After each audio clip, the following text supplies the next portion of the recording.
माता सीता का चरित्र किसी से छिपा नहीं, लेकिन जो काल में पहले से ही लिखा गया हो उसे स्वयं भगवान भी नहीं बदल सकते। इसके साथ ही भगवान का इस पृथ्वी पर अवतार ही इसलिए लिया जाता है जिससे प्रजा के बीच एक ऐसा उदाहरण प्रस्तुत किया जाए जो सदियों तक प्रेरणा देता रहे।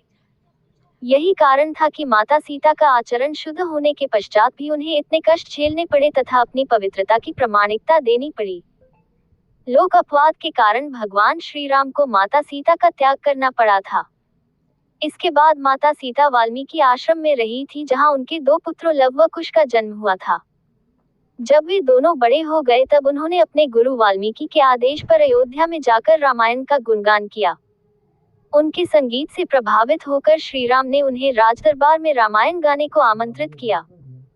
लव कुश ने श्री राम की आज्ञानुसार संपूर्ण राम कथा को संगीत के माध्यम से सुनाया तथा अंत में अपना परिचय श्री राम व माता सीता के पुत्रों के रूप में दिया। ये सुनते ही अयोध्या की प्रजा में इसके विरोध में भी स्वर उठने लगे। चूंकि राजा को कोई भी निर्णय प्रजा के मत के अनुसार ही लेना होता है, इसलिए श्री राम ने स्वयं माता सीता की पवित्रता पर कोई संदेह न होने के बाद भी उनसे पुत्र होने का प्रमाण मांगा। इसके पश्चात गुरु वाल्मीकि तथा माता सीता अयोध्या के राज दरबार में पहुंचे। वहां गुरु वाल्मीकि ने बहुत प्रयास किए जिससे माता सीता को अपनी शुद्धता का प्रमाण न देना पड़े। उन्होंने पूरी सभा के सामने माता सीता की पवित्रता को माना तथा कहा कि यदि उनके आचरण में कोई भी त्रुटि है तो उनकी अभी तक की तपस्या का कोई भी फल उन्हें ना मिले।